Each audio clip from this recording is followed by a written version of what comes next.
है। क्या इस वक्त आपके पास कुछ खबर मिल पा रही है जिसको लेकर के विपक्ष एक तरीके से, अब मैं सियासत कहूं या फिर यूं कहूं कि जवाबदेही या पूछने की उसने शुरुआत कर दी है? कोई स्टेटमेंट जारी होगा, कोई पीसी, एडीजीपी या कुछ ऐसा? देखिए, स्टेटमेंट शायद जारी हो, शाम तक वो चीज़ बाद में क्लियर हो जाएगी। पर अभी कल शाम को भी रक्षा मंत्री को सेनाध्यक्ष और सीडीएस ने ब्रीफ किया था। आज सुबह भी रक्षा मंत्री के पास मीटिंग हुई जिसमें सेनाध्यक्ष शामिल थे और सीडीएस शामिल थे।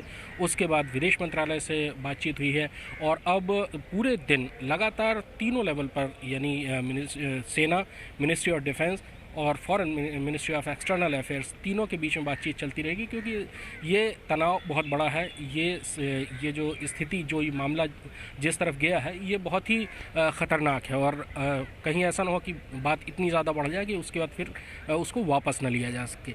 दूसरी महत्वपूर्ण बात यह है कि चीन से लगती हुई पूरी की पूरी लाइन ऑफ एक्चुअल कंट्रोल, जो कि लगभग 3,500 किलोमीटर की है, वहाँ पर जितने भी बॉर्डर्स हैं उन सबको हाईएस्ट स्टेट ऑफ अलर्टनेस पर रखा गया है। यानी अगर आप लद्दाख से शुरू करें तो लद्दाख के बाद हिमाचल प्रदेश के किन्नौर और लाहौल स्पीति ज़िले आते हैं। उसके बाद उत्तराखंड का पिथौरागढ़ आता है और चमोली ज़िला आता है।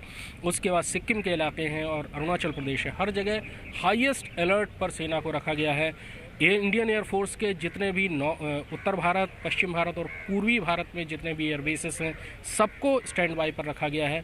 और उसके अलावा नौसेना को भी एक्टिव किया गया है ताकि मलक्का स्ट्रेट और इंडियन ओशन में कोई हरकत अगर देखी जाए तो उसको रिपोर्ट करें और उस हरकत का मुकाबला करें अगर कोई भी ऐसी इमरजेंसी सिचुएशन आती है। पाकिस्तान से लगने वाली सीमा पर आप देख रहे हैं कि पिछले 1 महीने से लगातार फायरिंग चल रही थी। वैसे ही सेनाएं अलर्ट पर थी। घुसपैठ का मौसम है, उनकी अलर्टनेस अब और बढ़ा दी गई है कि कहीं पाकिस्तान की तरफ से किसी और शरारत की कोशिश न की जाए। सुबह हमने देखा कि एलओसी पर पाकिस्तान से लगती हुई सीमा पर 2-3 बार अलग अलग जगहों पर गोलाबारी हुई है। फिलहाल आप ये समझ लीजिए कि जो सेनाएं हैं वो अपने हाईएस्ट अलर्ट पर। जिस तरीके का चरित्र, जिस तरीके का चरित्र कम से कम चीन की सेना ने दिखाया है, या फिर यूं कहें कि ये जो दुष्चरित्र दिखाया है, उससे तो अंदाजा लगाया जा सकता है कि बात वो यहाँ पर नेगोशिएशन की करता है, फिर वो हमला कर देता है रुकों से, कील वाली रॉड से, और कोई भरोसा नहीं है कि वहां पर कहीं पाकिस्तान से कुछ भी चीज हरकत करवाते। हम 5 बड़ी खबरों का रुख कर लेते हैं, फिर उसके बाद राजीव जी आपका रुख करेंगे। नंबर 1 ये कि भारत ने हर राज्य में एलएसी पर सतर्कता बढ़ा दी है। चीन के साथ जुड़े नियंत्रण रेखा पर हाई अलर्ट घोषित कर दिया गया है, जैसा कि कृष्ण मोहन मिश्रा ने भी बताया। और जो इस वक्त की जो 5 बड़ी खबरें हैं और जो इस वक्त की और जो बड़ी खबरें हैं, प्योदी, वो भी आप दर्शकों से शेयर कीजिए।